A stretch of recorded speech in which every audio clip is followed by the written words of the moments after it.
For decades, it felt like the path for smart money was pretty much set in stone. But what if I told you that path is, well, it's completely changing? We're talking about a massive shift in the global economy right now, a great rotation of capital that's literally rewriting the investment map. So let's get into it. Let's break down where the world's money is going and, more importantly, why. So it all boils down to this one big question, right? The question that's on every investor's mind. Where is the world's money actually going right now? And let's be clear, this isn't just some minor tweak or a small adjustment. We are witnessing a major pivot in global investment strategy. The headline here is super simple, but really powerful. Global capital is on the move. I mean, money is literally flowing out of those old, traditional safe havens and actively searching for new homes. Places that promise real, tangible growth.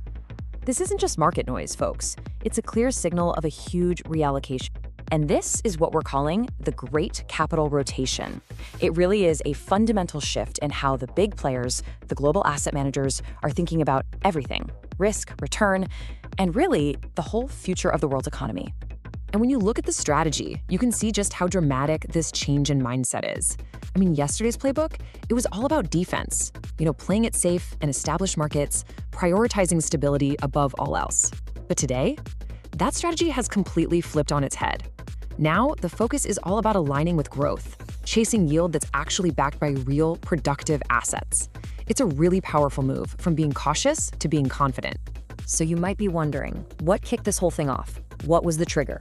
Well, a big part of it was a surprisingly positive new outlook from the International Monetary Fund, the IMF. They actually upgraded their forecast for emerging markets. And that one move, that single vote of confidence sent this massive ripple through global financial markets. But look, this isn't just about one single report. It's bigger than that. There are actually three really powerful forces all coming together at the same time to drive this change. And understanding these three forces, that's the key to seeing the whole picture. Okay, so first up, we've got the monetary pause. Major economies are finally easing up on those aggressive interest rate hikes. That makes borrowing cheaper and really encourages investment. Second, and this one is absolutely crucial, we're seeing select emerging markets show some really impressive financial management, some serious fiscal discipline. And then third, you've got this rising demand for the real stuff. The global need for energy, food, and infrastructure is just surging. And guess what? These are the exact assets these emerging economies have in spades. So here's the thing you've got to remember. Any one of these factors on its own is interesting, sure, but none of them will be nearly as powerful alone. It's the convergence. It's all three of these things happening at the exact same time that's creating this really unique window of opportunity and, well, rewriting that global investment map we talked about. Okay, so where is all this capital actually finding a new home? Well, there's one region that keeps popping up again and again in investor briefings, and that's Africa. For so many years, the story around Africa was all about potential. But now it's becoming a story about execution. And the reasons why are becoming crystal clear. We're seeing better macroeconomic stability, for one. We're also seeing these expanding trade corridors opening up. And here's the big one. Those massive, large-scale infrastructure and energy projects, they're finally moving from just being plans on paper to becoming concrete reality. And that is exactly the kind of tangible progress that investors are hungry for right now. Let's zoom in a bit and look at a perfect case study. South Africa. The country is really re-emerging on the world stage with this renewed confidence, and it's acting as a super important financial gateway for all the investment that's starting to flow into the rest of the continent. And if you look closer, the signals of confidence are impossible to miss. You've got consistent demand for the country's bonds, you have the government sending all the right signals about being fiscally disciplined, and you have big offshore institutional investors, the heavy hitters, moving in. And what are they targeting? They're going right for the backbone of the real economy: logistics, energy, and industry. And make no mistake, this isn't just some fleeting, short-term trend.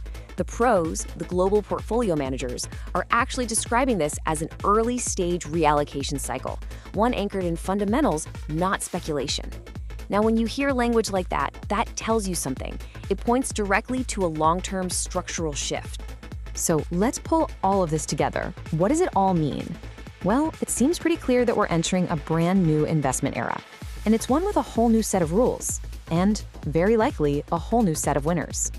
So if there's one thing to take away from all this, it's this: capital is smart. and it's getting a lot more demanding. It's just not enough to have potential anymore. The money is now flowing to economies that can actually prove they can take that investment, deploy it into real productive projects, and then scale those projects effectively. This is a global search for execution, not just ideas. And all of this leaves us with one last really fascinating question to think about. As this great capital rotation keeps unfolding, which economies do you think are actually in the best position to win the next decade? Because the race is definitely on.